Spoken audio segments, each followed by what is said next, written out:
Ji welcome back after the break. आप देख रहे हैं प्रोग्राम वीजा गाइड और आज वीजा गाइड में जो हमारा डिस्कशन का टॉपिक है दैट इज हांगकांग, जिसके बारे में बहुत सारी डिटेल्स डिस्कस कर चुके हैं, बहुत ज्यादा डिटेल में आपको अवेयर कर चुके हैं, लेकिन आज हम करेंगे इसको वाइंड अप और जो डिटेल्स थोड़ी बहुत इन्फॉर्मेशन बाकी रह गई है उसको शेयर करेंगे।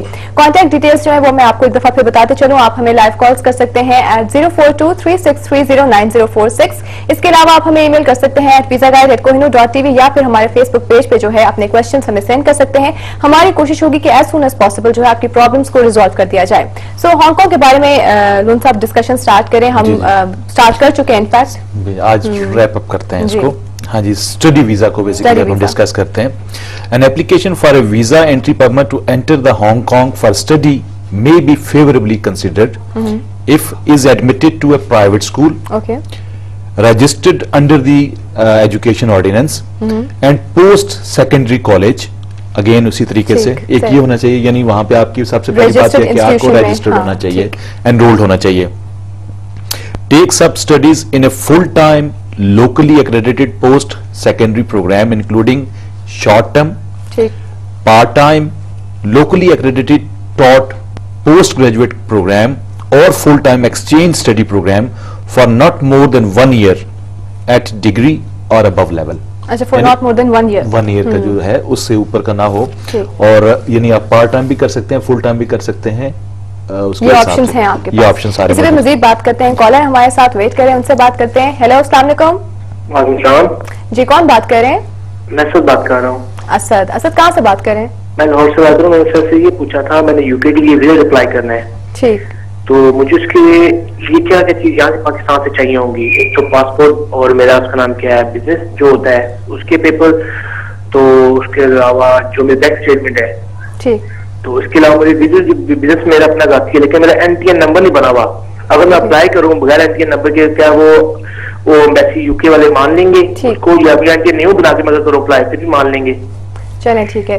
Thank you so much for call. आपके क्वेश्चन का आंसर देते हैं। एक तो इनका डॉक्यूमेंटेशन से रिलेटेड इनका क्वेश्चन है, एंड सेकेंडली उस नंबर के बगैर जो है ये कंसिडर की जाएगी इनकी एप्लीकेशन या नहीं?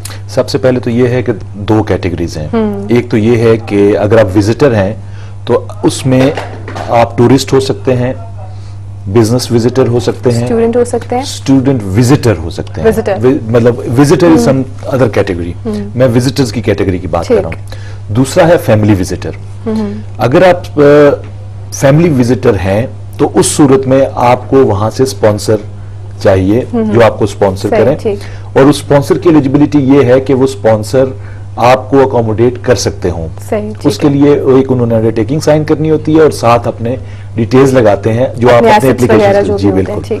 दूसरा जो होता है एक्सक्यूज मी, जो जनरल विजिटर है उसको भी, उसमें बेसिकली उसको आइटनरी अपनी चाहिए होती है, होटल बुकिंग चाहिए होती है, अपने बिजनेस के डॉक्यूमेंट्स चाहिए होते हैं, अपने पर्सनल स्टेटस डॉक्यूमेंट्स, जैसे अगर आप मैरिड हैं तो आपका निकाहनामा, और बच्चे हैं तो बच्चों के साथ आपको बिजनेस डॉक्यूमेंट्स रिक्वायर्ड है। ठीक है। अब जो इनका सवाल था कि NTN इनका रीसेंट है, ये ब्रिटिश हाई कमीशन की डिस्क्रिशन है। अच्छा, ठीक। अगर वो कन्विंस होते हैं आपके मामलात से और तमाम चीजों से तो वो आपको वीजा दे सकते हैं, लेकिन ये बहुत कम होता है। अब चूंकि पहले तो ये था इंटरव्यू बेस्ड होता था, और इंटरव्यू बेस्ड में आप कर सकते थे, बात करके कन्विंस कर सकते थे। अब चूंकि तमाम डॉक्यूमेंट्स पे होता है, इसलिए अगर आप टैक्स पेयर नहीं है तो बहुत रिमोट चांसेस हैं कि आपको वीजा मिले। ओके, ठीक, इनको अपना आंसर मिल गया होगा। इसी के साथ एक और कॉलर हमारे साथ, उनसे बात करते हैं। हेलो, अस्सलाम वालेकुम। वालेकुम सलाम। फर्स्ट ऑफ ऑल सारा सबा बहुत अप्रिशिएट करती हूँ, प्रोग्राम बहुत अच्छा है। Thank you so much. Mudassar भाई से मैंने बात करना है। जी जी बिल्कुल, नाम बता दीजिए अपना। भाई जी वालेकुम अस्सलाम। मुदस्सर भाई, मुझे ना थोड़ी सी इंफॉर्मेशन चाहिए है। मैंने 1 साल पहले PGD के लिए यूके अप्लाई किया। ठीक है। मेरी क्वालिफिकेशन जो है वो मास्टर है। ठीक है। मुझे उन्होंने रिफ्यूज कर दिया ये कह के कि आपका जो कैश लेटर है उसके मुताबिक आपकी डिग्री नहीं है, ग्रेजुएशन नहीं है आप। तो मैंने रिव्यू में गई, फिर मैं तो मास्टर मैंने किया हुआ है। ठीक है। फाइल के अंदर डिग्री थी भी, और वो मैंने इस्लामाबाद से टेस्टेड भी करवाई हुई थी, और मुझे समझ नहीं आई कि रिव्यू में फिर उन्होंने रिफ्यूज कर दिया कि जी आपकी डिग्री नहीं है, जो हमने पहले डिसीजन लिया था वो ठीक है। अच्छा, तो मुझे ये समझ नहीं आई कि उन्होंने ऐसा क्यों किया। हालांकि मेरे कैश लेटर के साथ भी वो डिग्री जरूर उन्होंने की होगी सबमिट, और मैंने खुद अपने हाथों से अगर कागज सबमिट किए हैं, और जब मैंने खोला ही है वो फाइल ना जो वापस आई है, तो सबसे ऊपर मेरी BA की और MA की डिग्री थी। अच्छा, इसके लिए थैंक यू वेरी मच। मैं जवाब देता हूँ आपको जी। इसका जो तरीकाकार है वो ये होता है कि जैसे जहाँ पे ये डिस्प्यूट आ जाए कि अगेन जो जिस बात पे आज हमने अपना प्रोग्राम शुरू किया, ये केस उसी तरह का है कि इक्विवेलेंस का मामला होगा, वो कंसिडर नहीं कर रहे होंगे उनकी मास्टर्स की डिग्री को। हाँ जी। अब इसमें क्या है कि यूके नॉरिक एक इदारा है यूनाइटेड किंगडम का, और उसमें आपको अपनी डिग्री को उसका जो लेवल बनता है उसके मुताबिक उसको करवाना पड़ता है कि वेदर ये ग्रेजुएट लेवल पे आ रही है वहां के कोर्स के मुताबिक, वहां के कोर्स मास्टर्स के लेवल पे आ रही है इंटरनेशनल स्टैंडर्ड्स के मुताबिक, वो आपको जो सर्टिफिकेट देते हैं वो सर्टिफिकेट आप शामिल करते हैं अपने उसके साथ। अच्छा, मतलब इनके केस में ये है कि वो सर्टिफिकेट मिसिंग था जी, वो सर्टिफिकेट ज़ाहिर इन्होंने नहीं लिया होगा, क्योंकि कैश लेटर तो आपको पता है कि प्राइवेट इंस्टीट्यूशंस होते हैं, उनका अपना एक क्राइटेरिया है, उस क्राइटेरिया पे उन्होंने हो सकता है इनका स्काइप इंटरव्यू लिया हो और उसके मुताबिक इनको उन्होंने चूज कर लिया, सेलेक्ट कर लिया।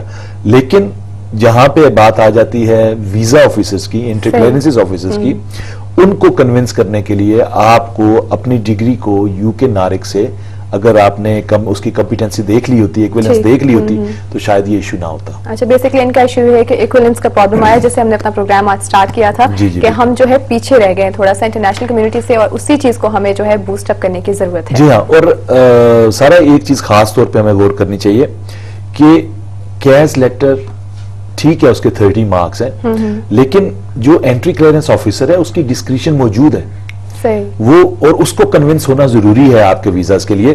तो जहां आप इतनी इन्वेस्टमेंट कर रहे हैं, इतनी तैयारी कर रहे हैं, उसके मुताबिक आप तो आप अपने डॉक्यूमेंट्स उनको प्रॉपर्ली ऑर्गेनाइज करें, और जहां जहां से उनको रजिस्टर होना चाहिए, जहां जहां पे उनके अटेस्टेशन होनी चाहिए वो करें, और जो भी आपके जहन में शक आता है उस शक को आप अल्लाह पे मत छोड़ें, सिर्फ आप खुद देखें, पूरा करें। हाँ, आप खुद देखें कि ये अगर मैं वीजा ऑफिसर हूं तो मैं ये वीजा दूंगा या नहीं दूंगा। अच्छा, उस ऑर्गेनाइजेशन का नाम जो है, जो इदारा, उसका आप एक दफा फिर रिपीट कर दें, जहां से ये सर्टिफिकेट, यूके नॉरिक, वहां से ये जो है सर्टिफिकेट जो है वो ऑब्टेन कर सकती हैं इक्विवेलेंस का, जो कि इनका मतलब सपोर्टिव होगा इनके डॉक्यूमेंट्स के लिए। चलें, ठीक है।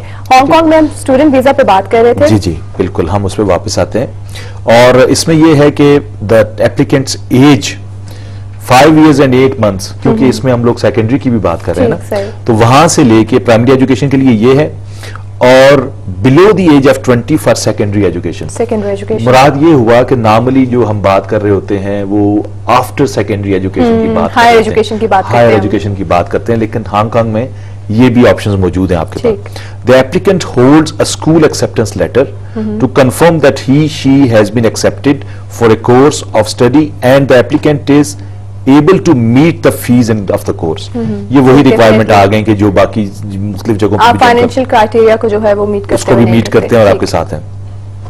इन addition, students other than from the mainland China may apply to take up part-time studies in locally accredited taught postgraduate programs. Right.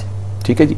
Mainland China students may apply to take part-time studies in locally accredited taught postgraduate program run by the University Grants Committee funded institutions. So basically mainland China के लोगों के लिए ज्यादा है as comparative general international students, वो तो definitely होगा। हाँ, वो उनका मौजूद है, वो तो एक बायस आ ही जाता है। बिल्कुल।